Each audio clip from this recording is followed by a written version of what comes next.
C'est Émilie et aujourd'hui je vais vous parler de la prochaine nouvelle lune qui aura lieu le 10 juin.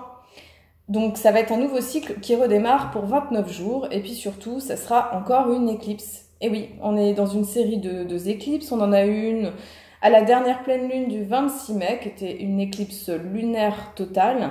Et là du coup on sera à une éclipse solaire qu'on dit annulaire. Donc l'éclipse solaire, c'est la lune en fait qui vient s'immiscer entre le soleil et la terre, et annulaire. Donc en fait il va rester juste un petit anneau de lumière qu'on pourra voir du soleil du coup. Donc ça fera pas une éclipse complètement noire, enfin complètement où le soleil sera occulté totalement. Il y aura ce petit anneau du coup qui sera encore là. Cette éclipse elle sera surtout visible au Canada, au nord des États-Unis. Ça sera visible aussi au nord-est, je vais y arriver, nord-est de la France. On pourra la voir, mais ça sera pas non plus super spectaculaire.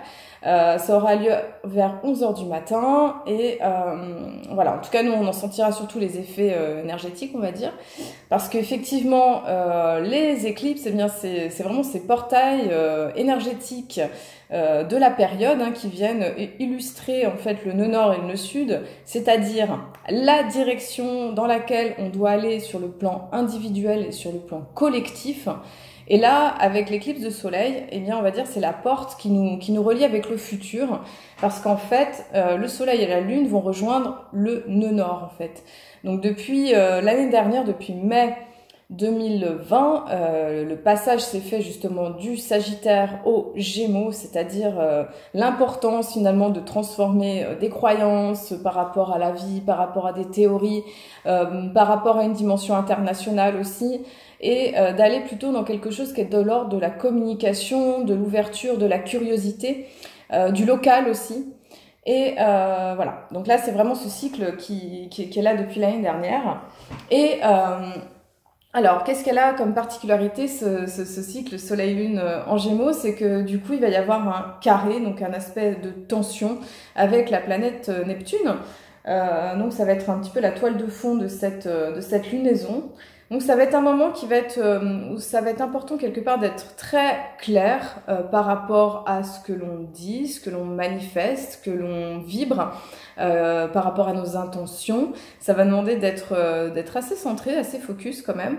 Et alors sur plusieurs plans, il y a plusieurs plans à décrypter. Donc Soleil, Lune, Mercure, parce que Mercure se trouve aussi proche du soleil et de la lune, donc vraiment de cet aspect on va dire relié au yin, au yang, par rapport à ce nouveau cycle. Donc il y a une idée quelque part que, et puis Mercure on va dire, elle est rétrograde depuis le 30 mai, je regarde mes notes, depuis le 30 mai et ça jusqu'au 23 juin.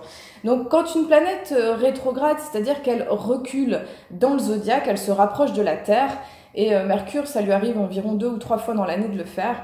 Et c'est souvent un moment particulier, justement. Surtout Mercure, parce que c'est une planète qu'on dit rapide. Donc surtout qu'en plus elle est dans son signe, c'est-à-dire qu'elle est dans les Gémeaux. Et quand il se passe ça, c'est un moment où c'est très important finalement de se recentrer, de refaire le point par rapport à nos idées, par rapport à nos projets, par rapport à nos intentions, par rapport aussi à nos relations, à notre façon de communiquer.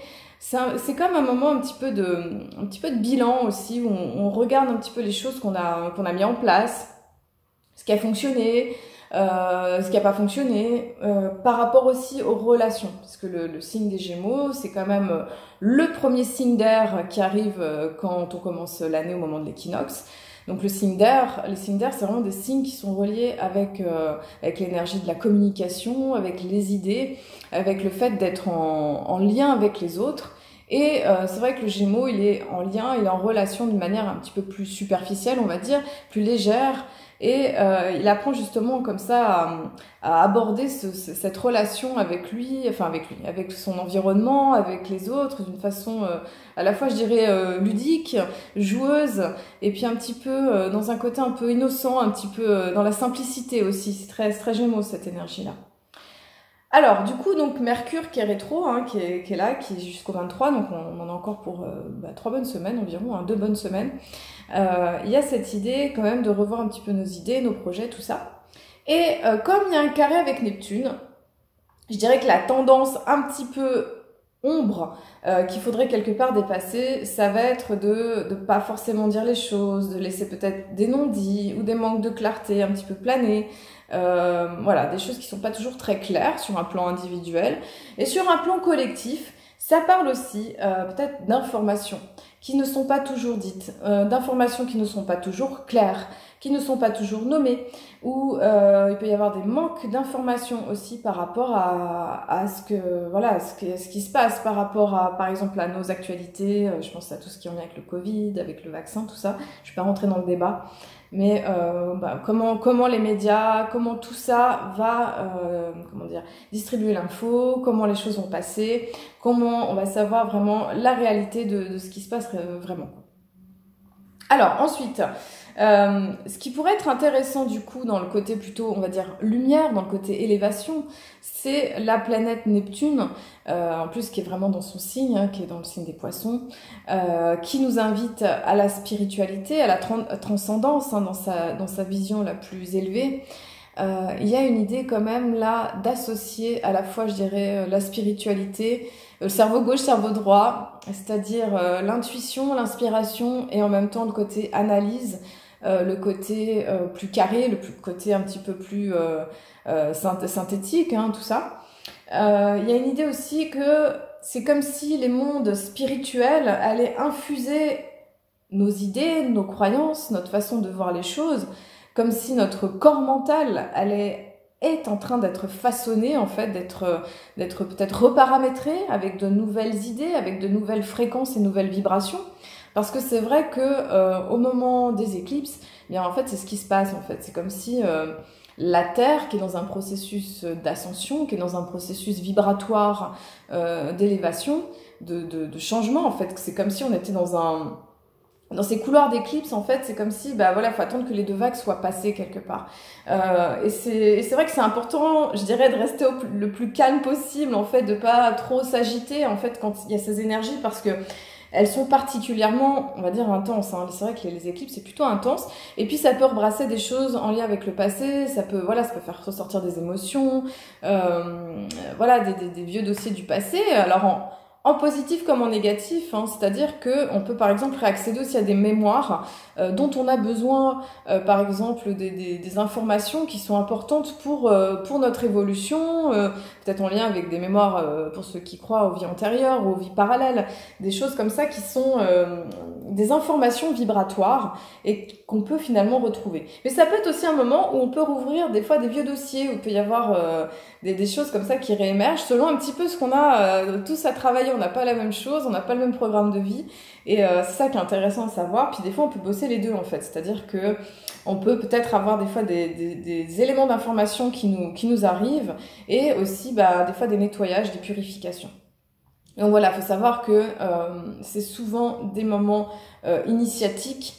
C'est des moments qui étaient craints aussi par les anciens, par les tribus anciennes, enfin par les tribus, par les peuples un peu ancestraux, parce que c'est vrai que c'est des moments où finalement ça ouvre des portes énergétiques, des portails dimensionnels, hein, donc ce qui fait que il pourrait y avoir du coup une plus grande ouverture sur des plans vibratoires, des plans dimensionnels autres, et du coup ça demande de rester quand même aligné, je dirais aussi ancré, bien ancré avec la Terre, parce que c'est fort, mine de rien, en énergie, quoi. Voilà, c'est assez intense. Voilà, donc il y a tout ce reparamétrage, et je vais vous lire le symbole Sabian qui correspond à 19 du Gémeaux, donc je lis 19 du Gémeaux, pas forcément une autre, mais c'est celle qui me parle. Le symbole, c'est un manuscrit très ancien, riche d'un enseignement traditionnel. Alors, retrouver l'âme humaine universelle sous-jacente à toute mentalité culturelle et individuelle. Donc là, ça parle de la tradition occulte, que toutes les manifestations cycliques de l'âme humaine découlent d'une révélation primordiale. Donc ça fait état des livres anciens écrits sur les feuilles de papyrus. Ça parle aussi de Blavatsky, hein, de tout ce qui est la doctrine secrète. Donc c'est vraiment, là on parle d'initiation spirituelle un peu poussée, quoi. Ce livre détient l'extériorisation de la connaissance et des enseignements archétypiques. Il en recèle des idées semences qui nourrissent l'âme humaine et engendrent, en fonction de cycles, des cultures de formes diverses. Alors ce degré, il évoque la technique par laquelle l'esprit humain peut découvrir les fondements de sa nature et acquérir ce que l'on pourrait appeler un savoir séminal. La connaissance du schème des manifestations cycliques et cosmiques de la vie sur cette planète. Alors, moi, ce que ça m'évoque, c'est qu'effectivement, il y a un reparamétrage au niveau du mental, mais il y a aussi une initiation spirituelle au travers de cette saison des éclipses. Et encore plus particulièrement celle-ci, parce que justement, elle nous conduit vers le nœud nord, c'est-à-dire vers la direction dans laquelle on doit aller. Et effectivement, c'est comme s'il y avait des informations vibratoires, énergétiques, qui étaient en train de passer par justement ce soleil, cette lune, du coup cet alignement très particulier que la Terre elle vit, 4 à 5 fois par an, et du coup qui amène, je dirais, ça plante vraiment le décor, ça amène vraiment la suite de l'histoire, la suite de nos histoires sur le plan collectif et sur le plan individuel. C'est vrai qu'on est un petit peu à une charnière à différents plans. Je pense par exemple aux élections, votations en Suisse qui vont avoir lieu. Je pense qu'il y a pas mal de décisions aussi qui sont en train de se prendre sur un plan politique par rapport à tout ce qui est de l'ordre des passeports vaccinaux, tout ça. Et que du coup, mine de rien, ça façonne notre culture, ça façonne notre monde et ça façonne aussi le monde dans lequel on vit. Sur un autre plan, on a encore la toile de fond de 2021, c'est ce carré entre Saturne et Uranus. Donc Saturne qui est en Verseau, qui nous parle de ses limites, ses restrictions, qui peuvent être en lien aussi avec nos libertés individuelles, tout ce qui est en lien avec cette culture technologique extrêmement poussée du moment. Et Uranus dans le signe du Taureau, donc Uranus qui pousse au changement, à l'innovation et à changer les choses d'une façon adéquate, on va dire, se passe dans le Taureau, qui est un signe très lié à la matière, à la terre.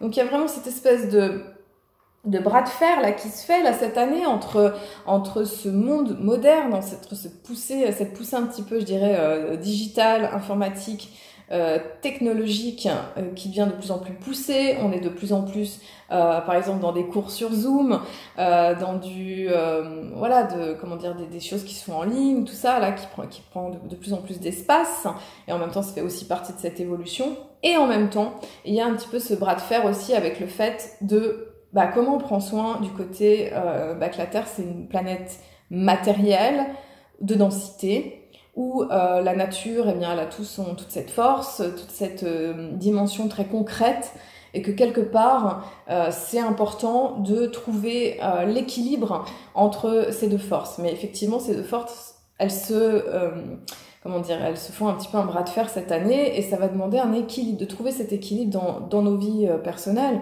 mais aussi au niveau collectif, et aussi au niveau de tout ce qui est de l'ordre du climat, de l'écologie, de comment on prend soin de ça, et comment on avance avec ça. Donc en fait, le 14 juin, on a encore un aspect quasiment exact entre Uranus et Saturne. On aura plusieurs comme ça dans l'année. Donc ce sera un point qui sera important, un petit peu tendu justement, et ça intervient juste après ce moment des éclipses. Alors ensuite, qu'est-ce qui va être important dans cette carte du ciel? Donc on aura Mars qui sera à la fin du signe du Cancer en opposition avec Pluton qui est dans le signe du Capricorne depuis déjà très longtemps. Alors cet aspect, il peut amener beaucoup d'énergie, il peut amener l'inspiration, le fait de la volonté, de la détermination, parce que Mars et Pluton, c'est vraiment des énergies qui nous poussent à avancer, c'est des énergies quelque part très yang, qui amènent justement à prendre les choses en main. Et aussi, ça peut être des moments où il peut y avoir des tensions, il peut y avoir de la colère, de l'agressivité. Et du coup, voilà, c'est un équilibre à trouver entre force de détermination et en même temps rester zen quoi qu'il se passe, parce que du coup, c'est pas forcément bon que ça se déverse comme ça. Alors ensuite, on a Mars aussi qui fait un très beau trigone avec Neptune, c'est-à-dire que on va être dans des signes d'eau, il y a une grande inspiration par rapport à nos actions, de sentir ce qui est juste, de faire ce qu'il est important de mettre en place. Et ça, c'est un vrai, je dirais que c'est un vrai outil qui est en train de se passer. Et puis on a aussi Soleil et Lune qui font un trigone avec Saturne. Il y a cette idée que on peut mettre en place des choses de façon durable en ce moment, et que ça peut se construire, et que il y a une idée de pérennité dans le temps, que c'est important de savoir ce qu'on veut et de, comme des graines là qu'on vient semer, et bien de pouvoir travailler dans le sens de ce qu'on souhaite voir se manifester et se développer. Alors, je regarde encore mes notes. Donc oui, après on aura le 21 juin, on aura le solstice d'été. Ça y est, on arrive à ce moment maximum de la lumière, bascule dans le signe du Cancer aussi. C'est vraiment un portail énergétique très important sur la Terre aussi, hein, qui manifeste cet apogée en fait de la lumière. Et après finalement, du coup, l'ombre qui va gentiment reprendre du terrain tout doucement. Mais voilà. Et du coup, c'est vrai qu'en ce moment, comme il y a beaucoup de pluie, en tout cas en France, on n'est pas toujours en lien avec cet apogée de la lumière. Il y a un petit peu beaucoup de hauts et de bas énergétiques. Et parfois, c'est pas toujours évident d'arriver à trouver, dans toutes ces vagues énergétiques, de rester centré et de rester stable dans toutes ces manifestations énergétiques qui sont en mouvement, parce qu'il y a beaucoup de mouvements en ce moment. C'est aussi la particularité du signe des Gémeaux, c'est vraiment ce mouvement, cette ouverture, cette mobilité, et en même temps ça demande quelque part de rester, de faire attention à la dispersion, de prêter attention à son énergie nerveuse, d'être attentif à ça pour pas se disperser, parce que c'est vrai que c'est une période où il y a beaucoup de choses, et l'énergie Gémeaux, elle parle aussi de ça. Voilà, je pense que j'ai fait à peu près le tour de ce que je voulais vous dire. Ensuite, je vais vous parler du calendrier Maya galactique. Donc on est arrivé dans la lune numéro 12, c'est la lune de cristal du lapin, du 30 mai au 26 juin. Donc la lune de cristal, elle nous invite à la coopération, à se dédier, à universaliser, être vraiment dans les nouvelles formes. Avant on était dans la spectrale, la numéro 11, c'est celle qui vient dissoudre l'ancien, qui vient alchimiser pour libérer l'ancien pour après créer la nouveauté. Donc le cristal, la tonalité cristal, elle invite justement à ce nouveau monde, à cette nouvelle fréquence vibratoire. Alors ensuite, le lapin, qu'est-ce qui nous invite le lapin ? Le lapin est en lien avec les facultés sensorielles. C'est vrai que c'est un animal très rapide, qui a un odorat développé, qui est beaucoup en mouvement. Donc il y a cette idée de faculté sensorielle, de ressentir les choses avec vivacité. Et aussi, il y a cette idée de faire attention, d'avoir de la vigilance, je dirais, par rapport aux peurs, aux inquiétudes. Parce que c'est vrai que dans la médecine du lapin, le lapin il peut attirer l'objet de ses peurs parce qu'il va y penser, et puis du coup il va manifester ce qu'il souhaite pas. Donc du coup ça va être important justement de focus sur qu'est-ce qu'on veut, et d'avoir de la vigilance par rapport à ce qu'on vibre à l'intérieur et ce qu'on ressent.